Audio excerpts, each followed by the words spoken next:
Anaïs Chaperon, bonjour. Bonjour.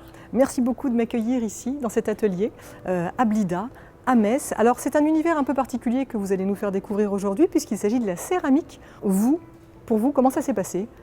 Alors j'ai fait des études aux Beaux-Arts et pendant un stage j'ai eu vraiment un coup de foudre pour la céramique, donc je me suis lancée dans ce matériau. La céramique c'est vaste, hein, vous me l'avez dit en aparté, c'est une famille dans laquelle on retrouve après plein de petits-enfants. C'est ça, alors il y a la faïence qui se cuit un peu plus bas, le grès et la porcelaine qui cuit plus haut en température, donc qui sont plus résistants.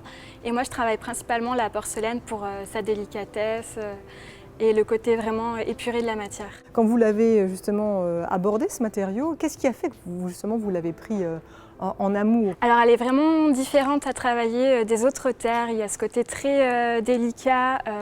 Il y a aussi la porcelaine, elle a une particularité, elle a une mémoire de forme. Du coup si on se trompe, elle s'en souvient et après la cuisson on voit les défauts.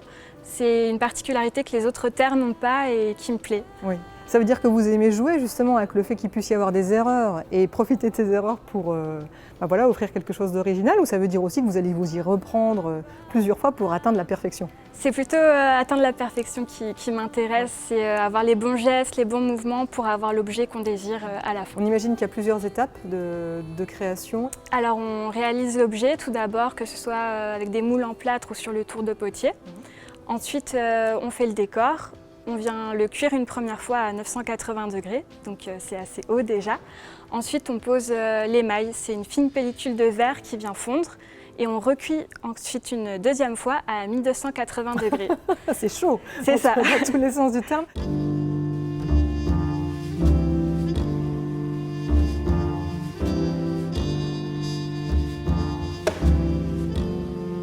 Ça demande quoi là comme qualité? Concentration? Concentration et centrage. Alors c'est un peu bizarre de dire ça comme ça, mais en fait la terre, il faut tout le temps qu'on la centre au milieu du tour. Et du coup, il faut aussi qu'on le soit nous-mêmes, vraiment être dans le truc et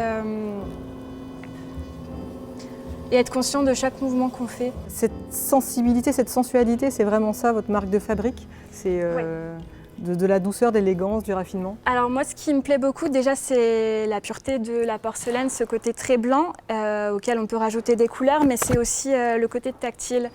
J'aime vraiment qu'on puisse prendre en main les objets et se les approprier. Et le fait que je rajoute des perles de porcelaine, les gens viennent prendre les objets et jouer avec cette texture. Oui. Ces perles de porcelaine que vous apposez, oui, c'est votre signature? C'est ça.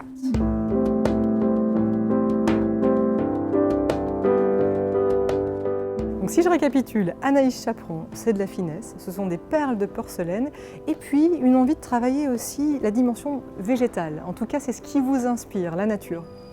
Alors pas forcément dans cette collection avec les perles, mais quand je fais des sculptures, j'aime bien avoir ce côté très végétal et m'inspirer des fleurs, de ce genre de produits. Vous êtes sensible à l'environnement, à la planète? Oui, ça fait vraiment partie de mon métier, du respect de la nature, des matériaux. Je travaille la terre, donc forcément c'est vraiment lié à l'écologie, etc.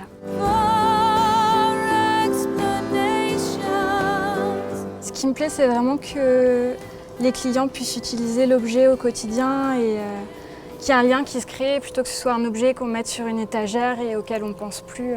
Qu'ils puissent manipuler l'objet pour le café du matin ou le soir. On a la sensation que c'est très fragile, on peut quand même après vraiment utiliser ça sans problème dans une vie quotidienne? Alors la porcelaine, ça passe au micro-ondes et au lave-vaisselle et c'est la terre la plus résistante. On a des a priori parce qu'on dit que la porcelaine casse, mais travailler à épaisseur égale, c'est la terre la plus résistante. Quand on vous là en pleine créativité, c'est quoi l'après, les étapes suivantes? Alors j'aimerais beaucoup travailler avec des restaurateurs, c'est déjà un peu le cas, mais vraiment développer ma gamme de vaisselle pour les hôtels ou les restaurants. À bon entendeur, c'est noté. Alors comme à chaque émission, j'ai l'habitude de poser un petit questionnaire.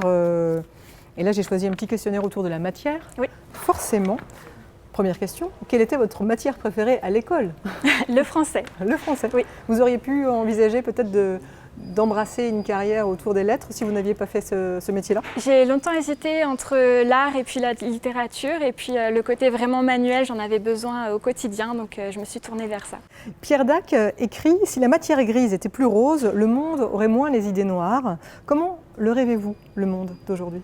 Alors, plus respectueux de l'environnement, et c'est aussi des valeurs que j'essaie de partager quand je fais mes cours de céramique, c'est-à-dire qu'on passe un beau moment, on fait des objets, mais on voit aussi la consommation, etc. On fait attention à ça. Et puis pour terminer, Christian Bobin, lui, écrit, cet écrivain, « La joie est la matière la plus rare de ce monde. Qu'est-ce qui vous met en joie ?» À part la céramique, bien sûr.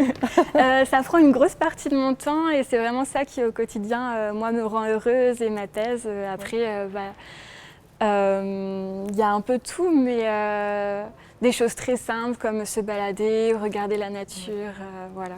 Eh bien, merci beaucoup, merci de nous avoir présenté votre travail, puis on espère que tous les téléspectateurs vont vite aller faire un tour sur votre site et Merci vous rendre à vous. visite ici. Merci. Au revoir.